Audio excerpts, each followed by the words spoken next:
아주 가난한 농부의 아들로 태어나서 3살 때 어머니를 일찍 여의고 힘들고 어려운 어린 시절을 지나게 되었습니다. 그는 또 영어에 관심이 많아가지고 마침 여건이 되어서 미군 부대에서 하우스 보이로 일하게 되었고 또 그곳에서 일하면서 또 미국 현지 사람들 통해서 영어를 배우게 되었고 또 운전을 배우게 되었고 그는 열심히 또 성장하면서 주경 야덕으로 열심히 공부한 결과 그는 또 건국대 정예과를 졸업하게 되고 1975년에 사우디로 건너가게 됩니다. 그는 그곳에서 채소를 재배하는 일에 모든 전 재산을 다 쏟아부었습니다. 근데 그 일이 그만 실패하고 말았습니다. 그래서 이 김영복이라는 이 사람은 밤낮 술에 취해서 지내게 되었는데 어느 날 아주 독실한 크리스천 부인을 만나게 됩니다. 그래서 이 사람의 전도로 예수님을 믿게 됩니다. 그래서 거기는 이 김영기라는 사람은 거기서 하나님의 은혜를 받고 이제 새 출발하는 마음으로 다시 사우디로 건너가게 됩니다. 그리고 4년 만에 채소 재배에 성공을 하게 됩니다. 그리고 그곳에서 농장교회를 지어서 하나님 앞에 봉헌하게 됩니다. 그를 무엇보다도 부유하게 하시는 하나님을 믿는 믿음을 확실하게 가졌다는 것이죠.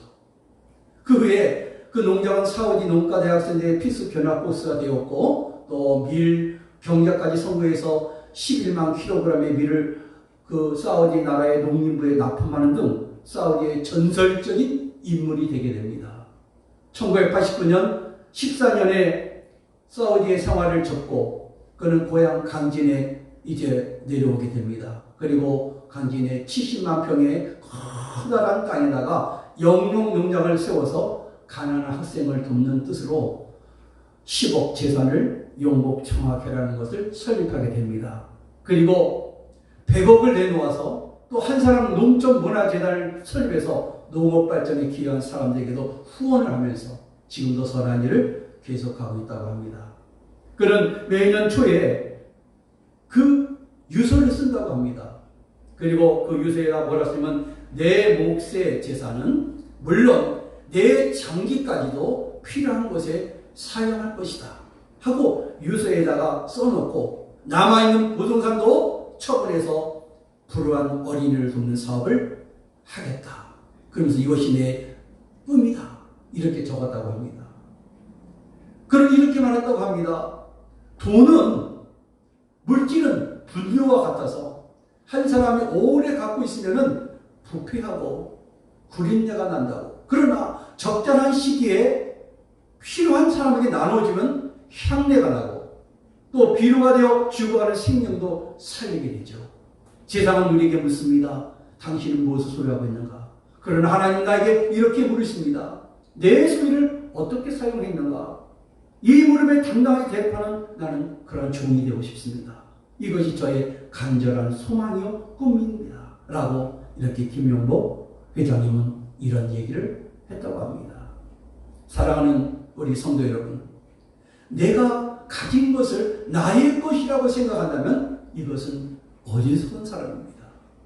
우리는 내가 가지고 있는 것을 하나님과 늘 연결이 돼야 돼요.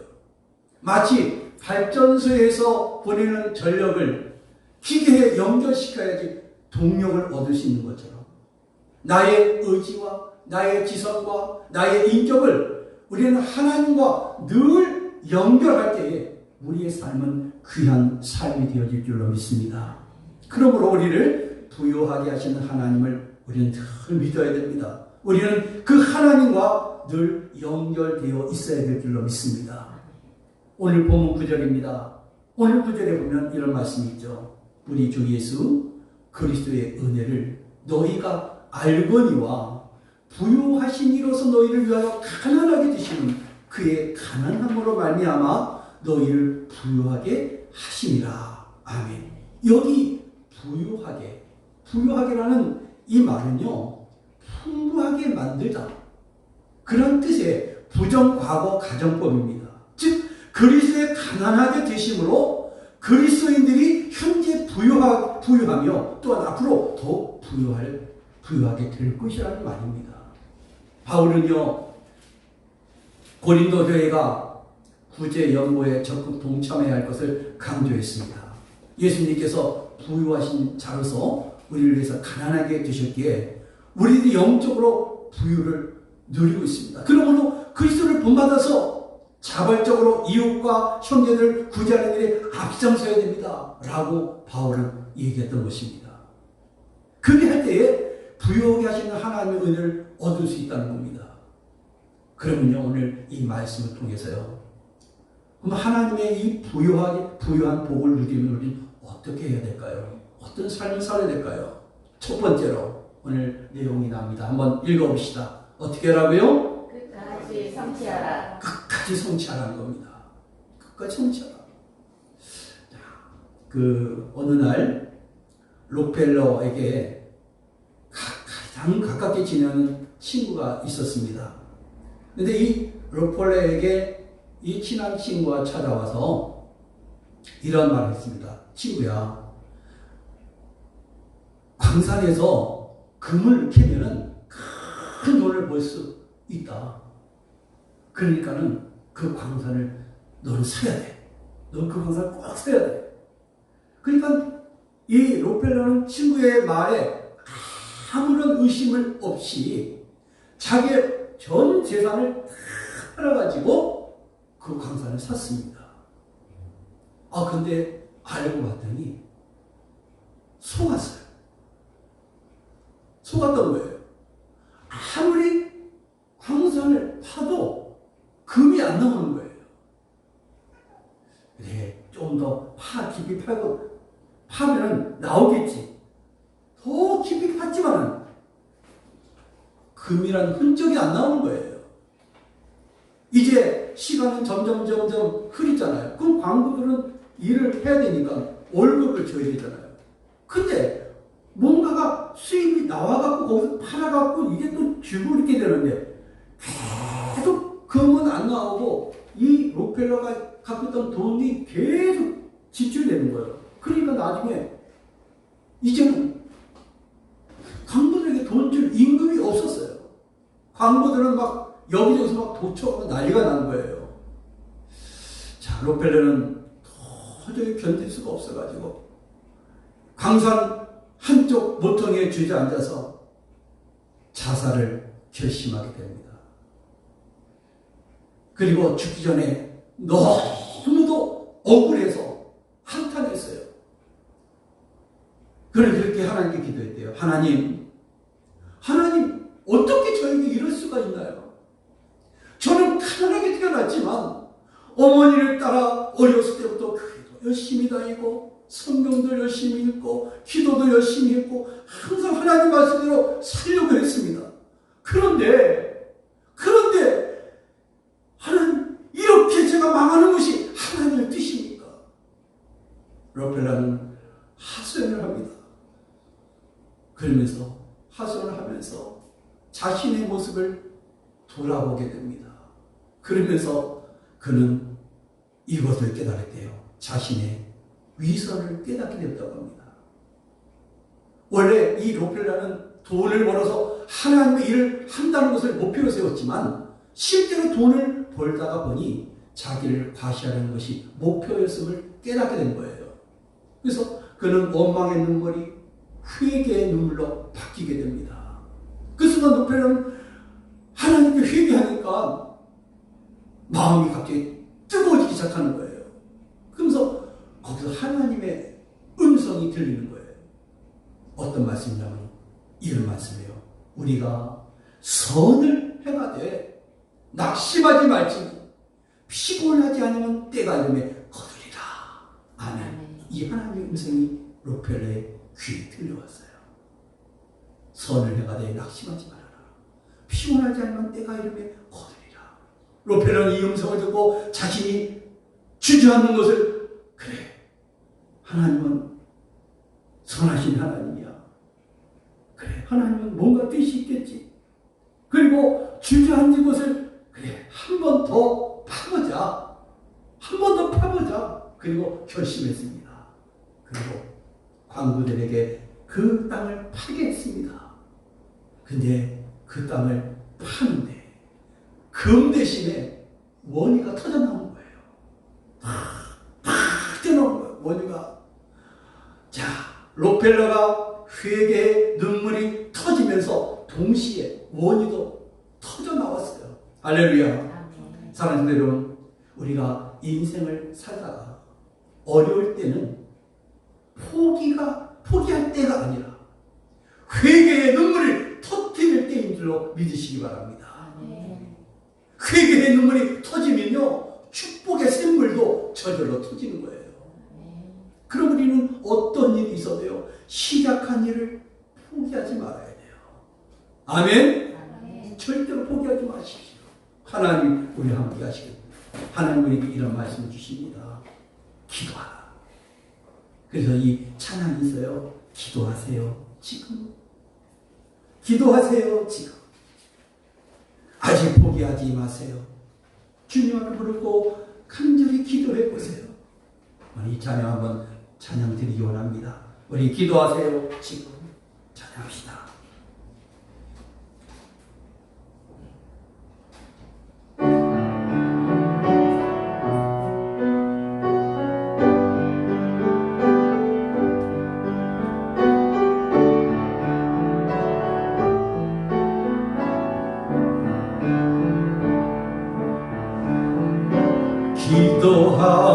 기도하세요. 지금 아직 포기하지 마세요. 주님 앞에 무릎 꿇고 겸손하게 기도해 보세요. 내 앞길 가로막는 장애물 있다 해도 돌아서지 마세요. 포기하지 마세요. 슬픔도 고통도 괴로움도 기도로 이겨낼 수 있잖아요.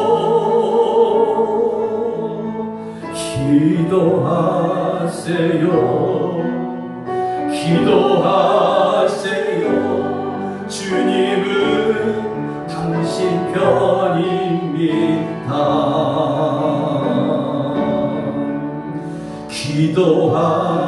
기도하세요. 지금 아직 포기하지 마세요. 주님 앞에 무릎 꿇고 간절하게 기도해 보세요. 하늘이 무너져도 절망하지 마세요. 믿음을 가지세요. 주님 의지하세요. 슬픔도 고통도 괴로움도 기도로 이겨낼 수 있잖아요.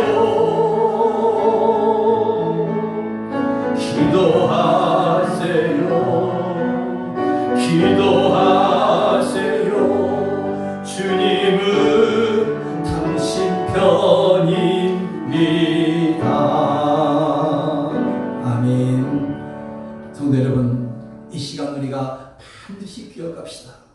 조그마한 난간이 오면 쉽게 낙심하고 기도하다가 응답이 없으면 기도를 포기하고 일이 뜻대로 되지 않으면 충성을 포기하지 우리 말아야 될 줄로 믿습니다. 우리는 어떠한 시련이 와도 끝까지 성취하려고 하면 하나님께서 부유하게 하시는 복을 우리 모두에게 내려주시기로 믿으시길 바랍니다. 아멘. 오늘 본문 6절입니다. 자, 6절은 그러므로 우리가 디도를 보내요 그가 이미 너희 가운데 시작하였은즉 이 은혜를 그대로 성취하게 하라 하였노라. 이는 바울이 고린도의 성도들이 행했던 구제 사역을 끝까지 성취할 것을 종용하는 권면의 말씀입니다. 우리가 어떤 일을 시작할 때요, 시작이 물론 중요합니다. 그러나 더 중요한 것은 바로 그 일을 끝까지 이루는 것입니다.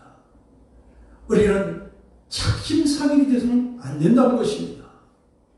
특히 우리가 선한 의도로 시작하였다면 그것을 성취하는 것이 더더욱 중요하다는 것입니다. 이 당시 고린도 교회는요, 구제사역을 잘 시작했지만 1년이 지난 후에 구제금을 치르지 못하게 됩니다. 그래서 끝이 흐지부지하게 됩니다. 그러나 그 일은 주님이 선한 일을 이루려고 시작한 것이었습니다. 성령의 감동을 받아 시작한 일이었습니다. 따라서 성령으로 시작된 것은 반드시 성취되어야 된다는 것입니다. 물론 끝을 맺는 것에 때로는 어려움이 따를 수도 있어요. 때로는 고통이 따라올 수도 있어요. 그러나 일을 시작하신 분이 예수 그리스도시고 우리가 말씀에 순종하고 따른다면 그 일은 반드시 이루어지게 될 줄로 믿습니다. 그러므로 우리는 끝까지 성취해야 돼요.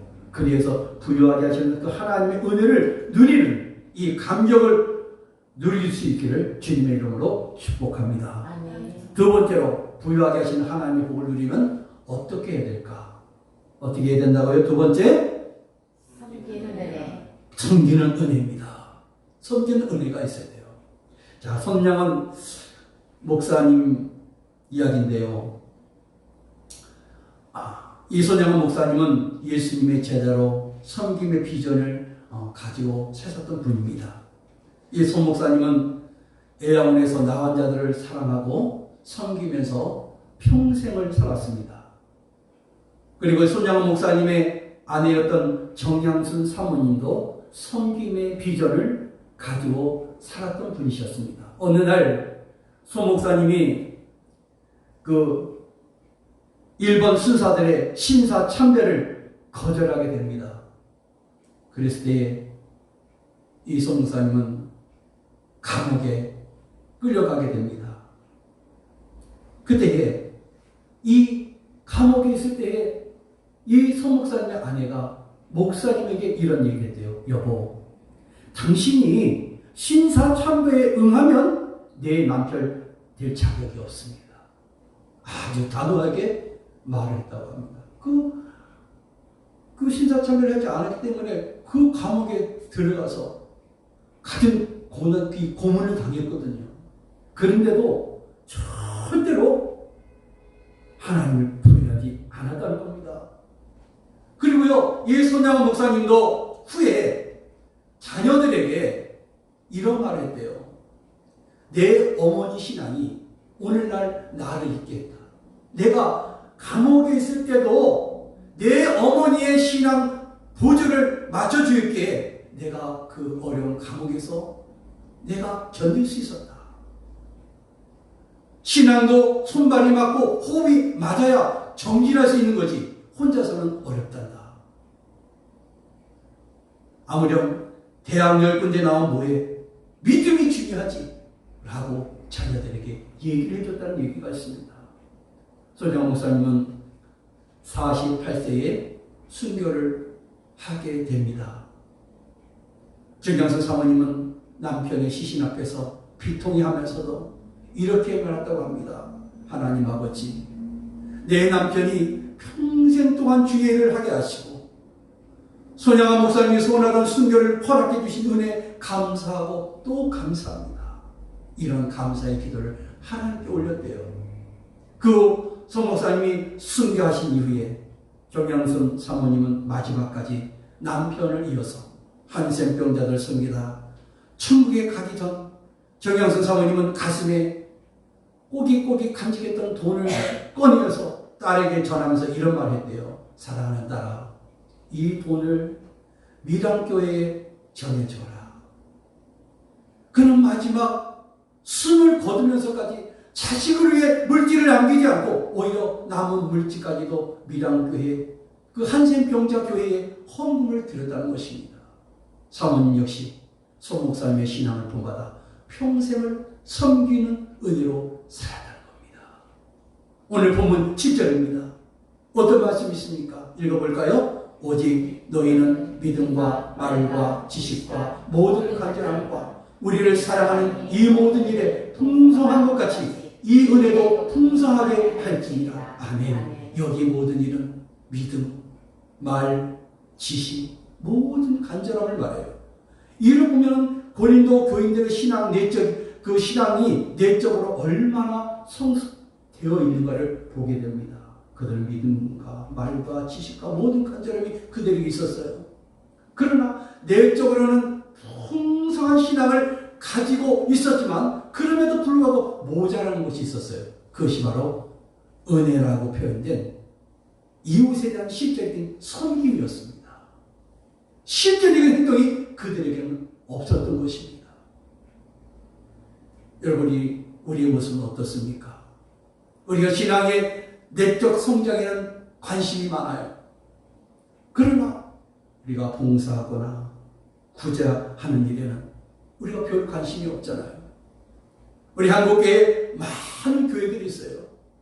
그 많은 교회들이 있는데 이 내적 성장에는 관심이 많지만 외적 성장에는 별로 관심이 없어요. 이것이 오늘 우리 현시의 현 주소입니다. 그렇다면 이 내적 성숙을 꾀하는 이유가 무엇입니까? 나의 유익과 만족 때문입니까? 성경 지식이 넘쳐난들 남을 이롭게 하지 않는다면 무슨 소용이 있겠습니까? 하나님이 기뻐하시는 사람은 내적 성숙뿐만 아니라 남을 위해 자신을 희생하는 외적 성숙도 함께 지니고 있어야 될 줄로 믿습니다. 이게 있어요. 내적인 것도 있어야지만 외적 성숙도 있어야 돼요. 우리 모두 남을 섬기는 은혜가 더욱 풍성해질 수 있기를 바랍니다. 그때 그래서 우리는 부유하게 되는 은혜를 잊게 된다는 것입니다. 세 번째, 부유하게 하시는 하나님의 복을 누리려면 우리가 어떻게 해야 되겠습니까? 어떻게 해야 되냐면요, 증거된 사랑이 있어야 돼요. 증거된 사랑. 정치가였고 학자였고 또 주간 미대사를 지냈던 제임스 레이니가 임기를 마치고 귀국해서 에모리 대학의 교수로 가게 됩니다. 그래서 이 에모리 교수는 자신의 건강을 위해서 거리가 좀 집에서 학교하고 거리가 멀었지만 그래도 자신의 건강을 위해서 매일매일 걸어서 출근을 하게 되었습니다. 그런데 학교를 이제 가기 전에 중간쯤 가는데 아주 쓸쓸하게 혼자 앉아있는 그 한 집안에 큰 저택이 있는데 혼자 앉아있는 노인을 만나게 됩니다. 그래서 레이니는 그 친근하게 먼저 다가가서 그 노인분에게 인사를 했대요. 인사를 정중하게 하고 그리고 말벗이 되어줬다고 합니다. 그 후에 시간이 지날 때마다 이 제임스 레이니는 그 친근하게 노인의 집을 또 찾아가서 잔디도 깎아주고 또 커피를 함께 마시면서 그렇게 매일 그렇게 출근하면서 그런 일을 했대요. 그래서 이제 2년 동안 사랑의 교제를 나눈 거예요. 그런 어느 날 레이니는 출근길에 가는데 노인이 안 보이는 거예요. 이상하다. 왜 이 어르신이 안 계실까? 너무너무 궁금해가지고 그 노인의 집을 방문하게 됐어요. 그런데 노인이 전날에 돌아가셨다는 안타까운 소식을 듣게 되었습니다. 레이니는 모든 것을 제껴두고 곧바로 장례식장을 찾아갔습니다. 그리고 장례식장을 가서 조문을 하고 그때서야 이분이 어떤 분인가를 알게 되었는데 바로 자기가 2년 동안 말벗이 되어주었던 그 노인이 바로 코카콜라의 회장을 지낸 그런 분이셨어요. 그리고 깜짝 놀랐어요. 그때 한 사람이 레이니가 찾아왔습니다. 그리고 봉투를 주는 거예요. 그래서 회장님께서 당신에게 남긴 유서가 있습니다. 그러면서 봉투를 주더래요. 그리고 그 봉투 안에 다음과 같은 내용이 적힌 내용을 읽게 됩니다. 그 유세는 다음과 같은 내용이 적혀 있었어요. 우리 집들의 잔디도 깎아주고 커피도 나눠 마셨던 나의 친구 레인이에게 당신은 2년 동안 내 집 앞을 지나면서 나의 말벗이 되어준 유일한 나의 친구였어. 고마웠어요. 당신에게 25억 달러와 코카콜라 주식 5%를 유산으로 남깁니다. 여러분 25억 달러가 얼마인지 아십니까? 한번 제가 찾아봤어요. 그러니까 오늘 우리 한국 돈으로 하나로 따져보니까 여러분 놀라지 마세요. 3조 1125억. 할렐루야. 저도 깜짝 놀랐어요. 얼마 될까 찾아봤더니 3조 1215억 원. 그리고요, 주식까지 5%까지 주었으니 상상이 안 가는 돈이었습니다. 제임스 레이니는 단지 말벗이 되어주고 가끔 잔디를 깎아주고 커피를 같이 마셔준 것 외에는 아무것도 떼는 것이 없거든요. 그럼에도 불구하고 그 노인에게 베푼 따뜻한 사랑으로 엄청난 부가 찾아온 거예요. 그러나 결코 이 제임스 레이니는 그 부에 도취되어서 정신을 잃지 않았습니다. 오히려 그 많은 돈을 학생과 학교를 위한 발전 기금으로 다 내놓았다고 합니다. 그리고 에모리아 총장으로 학생들 위해 봉사까지 했다고 합니다. 이 제임스 레이니는 자신의 사랑으로 행동으로 증명했던 것이죠. 그냥 사랑한 것이 아니었어요. 그는 행동으로 사랑으로 증명했던 것입니다. 여러분, 우리도 이런 삶이 필요하지 않을까요? 우리가 말로만 사랑이 아니라 행동으로 할 수 있는 이 모습. 제임스 레이니는 행동을 했던 거 지금 하나 했잖아요. 잔디 깎아주고 커피 마셔주고 말벗 떼어주고 2년 동안 해준 거 그것 때문에 3조가 넘는 그 돈과 코카콜라의 5% 주식까지 얻어지는 이 놀라운 부를 얻게 되지 않습니까? 그러나 그는 이것이 어떻게 가능했을까요? 그의 행동 때문에 가능했던 것입니다. 본문 8절입니다. 읽어볼까요? 내가 명령으로 하는 말이 아니요 오직 다른 이들의 간절함을 가지고 너희의 사랑의 진실함을 증명하고자 합니다. 아멘. 사도 바울은 고린도 교인들의 구제 연보를 통해서 그들의 사랑이 보고 싶다는 적극적인 의미입니다. 그러므로 구제 연보를 조속히 실현하여 형제에 대한 사랑의 진실성을 입증해 보려는 거예요. 여러분 따라합시다. 진정한 사랑에는 언제나 구체적인 사랑의 행동이 수반됩니다. 그래요. 진정한 사랑에는 언제든지 구체적인 사랑의 행동이 수반된다는 거예요. 누군가를 사랑한다면 반드시 사랑을 표현하는 이 행위가 따른다는 거예요. 구체적인 행동이 없는 사랑의 말은 진실된 사랑으로 전달되지 않는다는 거예요. 고린도 교회 성도들은 예루살렘 교회의 가난한 성도들에 대한 사정을 들으면서 안타까움으로 기도하고 구제를 작정했습니다. 그런데 치우지 못하였습니다. 이런 상황에서 누가 그들을 하나님을 사랑하고 형제를 사랑하는 자라고 말하겠습니까? 그들의 진실이 삭감되는 것은 당연한 일입니다. 그러므로 행함이 없는 사랑이 아니라 우리는 어떤 것이 우리의 삶에 있어야 되겠습니까? 따라합시다. 구체적인 행동으로 증거하는 사랑이 있어야 됩니다. 아멘. 그렇습니다. 우리는 구체적으로 행동으로 증거하는 사랑이 있어야 된다는 거예요. 그리할 때에 부유하게 하시는 하나님의 은혜가 임하게 될 것입니다. 기독실업가 아더 미다스는 미국의 10도 재발 가운데 한 사람이었습니다. 그는 많은 재산을 선교 사업을 위하여 사용합니다. 그리고 선교 재단을 설립하기 위해서 7억 달러를 기증하게 됩니다.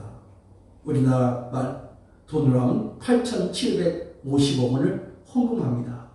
그리고 한국의 대학생 선교단체에 50만 달러를 또 기증합니다. 6억 2,250만 원을 또 기도합니다. 어느 날 기자가 그에게 성공적 인생을 살게 된 비결이 무엇냐고 물었어요. 그때 이 기자에게 나는 5가지 인생 철학을 가지고 살고 있습니다. 얘기하더래요. 그래서 첫째는 주일 성수고, 둘째는 온전한 11조 생활이고, 셋째는 하루의 첫 시간을 기도로 시작하는 것이고, 넷째는 가정의 주인을 예수님으로 모시는 것이고, 그리고 다섯째는 시간과 돈을 선한 사업에 사용하는 것입니다. 이것은 하나님의 뜻입니다. 하나님은 우리가 성공적 인생을 살기 원하시는데 그 뜻에 순종하지 않기 때문에 풍요로운 삶을 누리지 못하는 것입니다. 라고 기자에게 이런 얘기를 해줬다는 이야기입니다. 사랑하는 성도 여러분, 진정 저와 여러분은 주님 안에서 부유하게 되는 삶을 살기 원하십니까? 네. 그러면 영적 체험도 있어야 하지만 더 소중한 것은 무엇입니까? 따라합시다. 깨달은 대로 살아야 합니다. 살아야 합니다. 이름요? 우리가 깨달았습니까? 그럼 그대로 살아야 돼요. 회개의 중요성을 우리 알고 있어요. 하지만 회개하지 않으면 무슨 소용이 있겠습니까? 사랑의 위대성을 우리가 알고 있어요. 그렇지만 사랑하지 않으면 무슨 소용이 있겠습니까? 말씀의 필요성을 알지만 말씀을 가까이 않는다면 나에게 무슨 유익이 있겠습니까? 신앙의 모범이 될 만한 사람들은요, 깨달음만으로 모델이 된 것이 아닙니다. 신앙의 모범이 될 만한 사람들은요, 그들의 삶 속에 깨달은 것이 생생하게 살아 움직였다는 거예요. 그러므로 주님의 가난하게 되심을 알았다면 우리도 가난을 배워야 될 줄 압니다. 온 일을 위해서 자신을 드린 그 희생을 배워야 된다는 거예요. 어제 남을 위해서 한 푼도, 한 시간도, 한 번도 희생하지 않는데 주님의 희생적인 사랑을 우리가 어떻게 실천할 수 있겠습니까? 오랜뒤에 우리 진정한 우리 하나님의 사람들은 예수님처럼 가난하게 됨을 몸소 우리는 배워야 될 줄 압니다. 예수님의 가난하게 되심이 삶으로 증거되지 않는 사람은 진정 주님을 안다고 말할 수가 없는 거예요. 그러므로 우리 그리스도 안에서 시작한 이 선한 일은 여러분 끝까지 성취할 수 있기 바랍니다. 그리고 섬기는 은혜가 나타나도록 힘을 다하시기 바랍니다. 그리고 구체적인 행동으로 사랑이 증거되어서 진정 부유하게 하시는 이 하나님의 은혜를 받아 누리는 그러한 복된 그러한 하나님의 자녀들이 다 되시기를 주님의 이름으로 축원합니다. 축원합니다. 기도하겠습니다. 하나님 아버지 감사합니다. 이 시간 부유하게 하시는 하나님의 말씀을 함께 나누었습니다. 바로 그는 나의 의지와 지성과 인격을 날마다 하나님과 연결되는 삶이 되도록 성령님 온전히 인도하여 주옵소서. 간절히 기도하옵기는 우리의 삶 가운데 어떤 상황을 만날지라도 포기하지 않고 끝까지 성취하는 믿음을 소유하게 하여 주옵소서. 주께서 우리에게 말씀을 주셨듯이 우리가 선을 행하되 낙심하지 말라고 하셨고 피곤하지 않으면 때가 이르매 거두리라 말씀을 선포하셨사오니 우리 모두가 주의 말씀을 굳게 붙들고 반드시 성취해 주시는 주님 바라보고 살아가게 하여 주옵소서. 그리고 부유하게 하시는 하나님의 복은 섬기는 은혜를 통하여 이루어짐을 알아서 우리 모두가 이제는 남을 위해 희생하는